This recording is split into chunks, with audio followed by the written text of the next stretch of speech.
দর্শক, পার্বত্য জেলা বান্দরবনের সংরক্ষিত বনাঞ্চল কতটা দুর্গম তা যে চোখে না দেখেছে তার পক্ষে বোঝা অসম্ভব।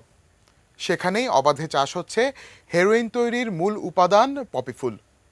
দুর্গম এলাকা হওয়ায় পপি চাষ ঠেকাতে স্থানীয় প্রশাসন ও পুলিশ বাহিনীকে সহায়তা করছে সেনা ও বিমান বাহিনী। বিগত বছরগুলোতে এমন অভিযান চললেও এবারই প্রথম অনেক বড় পরিসরে গণমাধ্যম কর্মীদের সম্পৃক্ততা ঘটে এই অভিযানে। এটি নিউজের পক্ষ থেকে আমি ও আমার সহকর্মী সোহেল রানা যোগ দেই সেই দলে। হ্যাঁ দর্শক, আমাদের আজকের ভিজুয়াল ডায়েরি পপি চাষের সন্ধানে সেই অভিযান নিয়ে।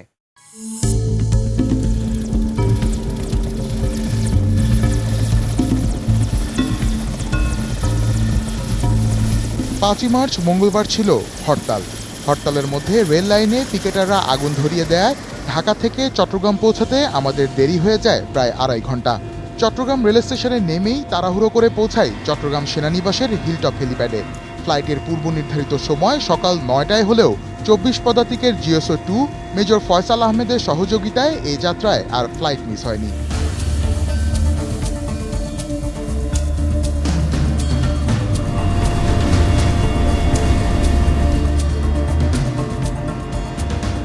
আসার পথেই মেজর ফয়সাল আমাদের জানিয়েছিলেন, বান্দরবনে মূল অভিযান সেনাবাহিনী পরিচালনা করলেও বিমান বাহিনী তাদের হেলিকপ্টার দিয়ে পুরো অভিযানের সদস্যদের আনা নেয়া সহ রসদ সরবরাহ এমনকি রেকির কাজও করছে।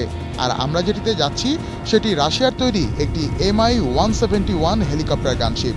আমাদের সহযাত্রী হিসেবে পেলাম ইন্ডিপেন্ডেন্ট টেলিভিশনের একটি দল।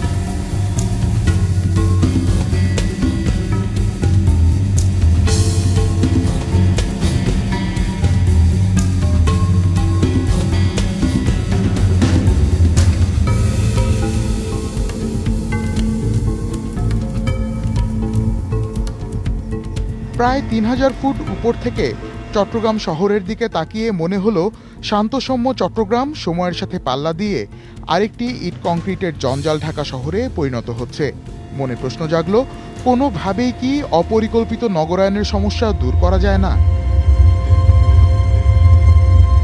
রূপকথার রাজকন্যা তার কানের ফুল হারিয়ে ফেলে কেঁদেছিল অঝোর ধারায়। আর সেই কান্নার জলে সৃষ্টি কর্ণফুলী নদীকে দেখে মনে হলো আরও যেন সংকুচিত হয়ে আসছে নদীর দুই পার। এভাবে আকাশ থেকে পাখির চোখে নিচের প্রকৃতি দেখতে দেখতে প্রায় আধ ঘন্টা পার হয়ে যাবার পর বান্দরবন সেনানিবাসের হেলিপ্যাডে অবতরণ করলো আমাদের হেলিকপ্টার। পরবর্তী কয়েকদিনের খাবার আর সংবাদকর্মীদের থাকার জন্য তাঁবুসহ অন্যান্য প্রয়োজনীয় সামগ্রী তুলে বান্দরবন থেকে আবারও উড়ে যাওয়া গন্তব্যের উদ্দেশ্যে।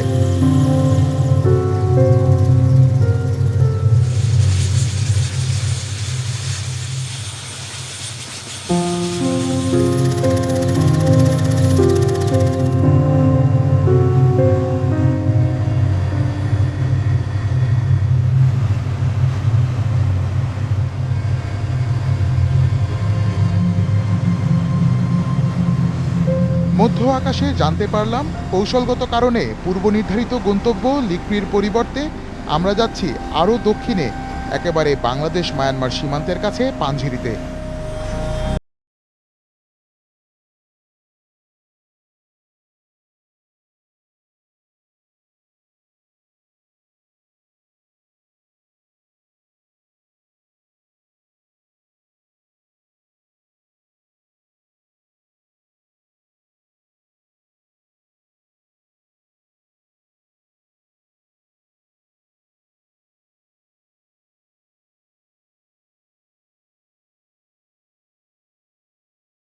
পানঝিরির হেলিপ্যাডে আমাদের স্বাগত জানান সেনাবাহিনীর ইনফ্যান্ট্রি 18 বীরের ক্যাপ্টেন মোর্শেদ আর সিগন্যাল কোরের ক্যাপ্টেন ফাহিম।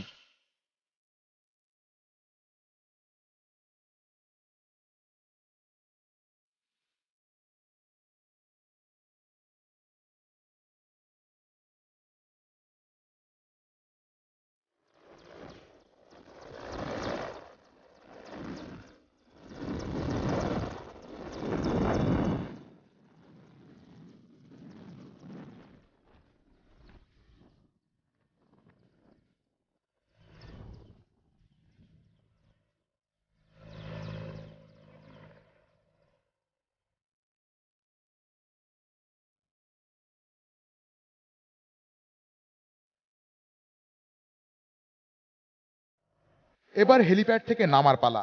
প্রায় ৭৫ ফুট উচ্চতার হেলিপ্যাড থেকে নামতে যেয়ে বারবার মনে হচ্ছিল এই বুঝি পড়ে গেলাম একেবারে নিচে। তবে সম্ভবত নতুন অভিজ্ঞতা অর্জনের উত্তেজনায় সেই ভয় কাটিয়ে তরতরিয়ে পৌঁছে গেলাম ক্যাম্পে, যেখানে আমাদের জন্য অপেক্ষা করছিলেন লেফটেন্যান্ট কর্নেল আলমগীর কবির, যিনি এবছরের অ্যান্টি নার্কোটিক্স অপারেশনের টাস্কফোর্স কমান্ডার। পরিচয় হলো regimental medical officer captain Masud সহ ৫০ সদস্যের টাস্কফোর্সের সাথে।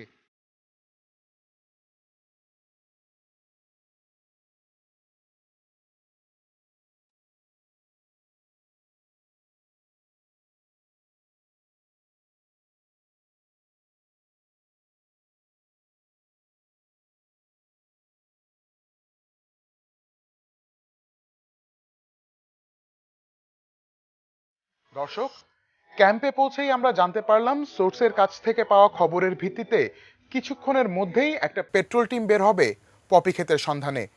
৮ ঘন্টার বিশ্রাম আর চালের গুঁড়ার শরবত খেয়ে আমরা তখন রীতিমতো সতেজ। তাই যুদ্ধংদেহী মনোভাব নিয়ে রওনা হলাম অজানার পথে। নেতৃত্ব দিলেন কর্নেল আলমগীর নিজেই।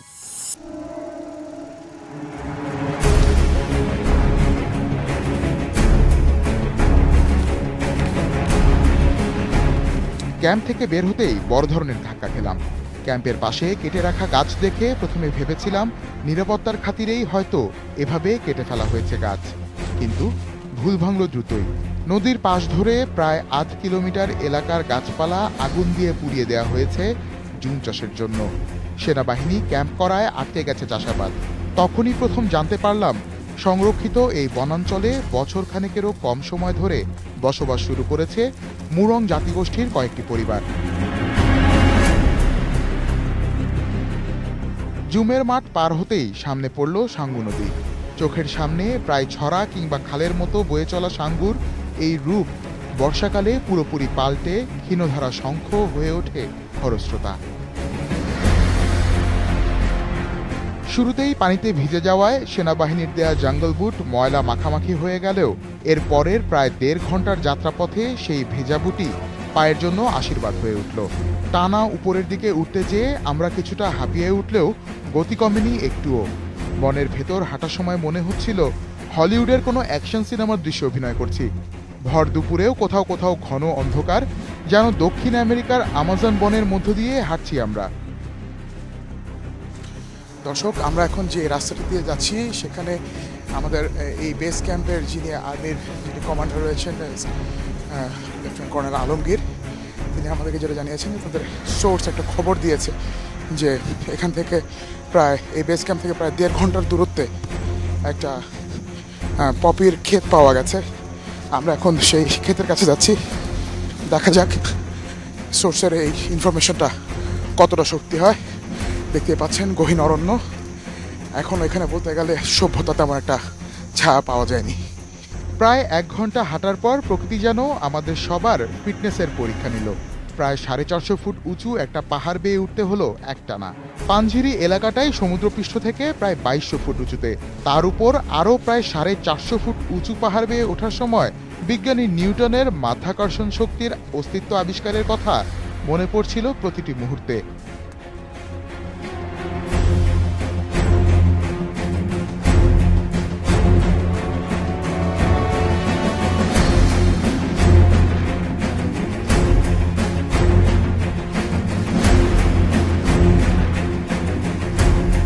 পাহাড়ের ঢাল বেয়ে কিছুটা পথ নামার পরই চোখে পড়ল কাঙ্ক্ষিত সেই পপি ফুলের মাঠ, আর মুহূর্তের মধ্যেই পাল্টে গেল পরিবেশ।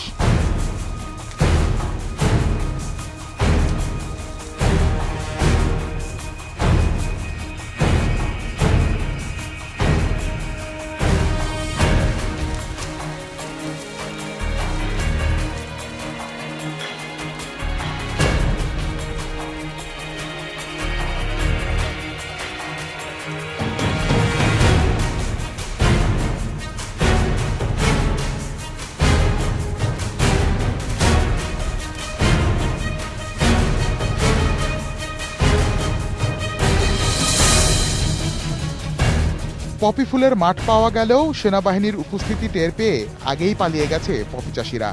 মাত্র ৩-৪ কিলোমিটার দূরেই মায়ানমার সীমান্ত, তাই পপি চাষিরা বারবারই ফসকে যায় বলে জানালেন টাস্কফোর্স কমান্ডার।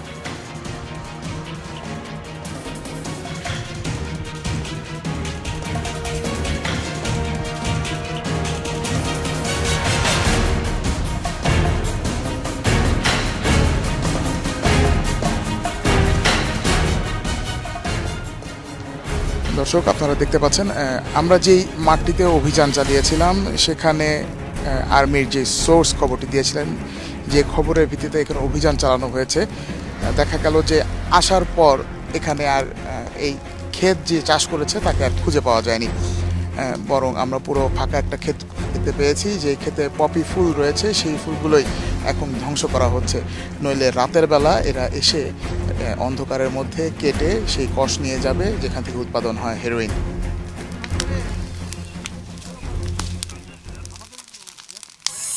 দর্শক, এই পর্যায়ে নিচ্ছি ছোট্ট একটা বিরতি।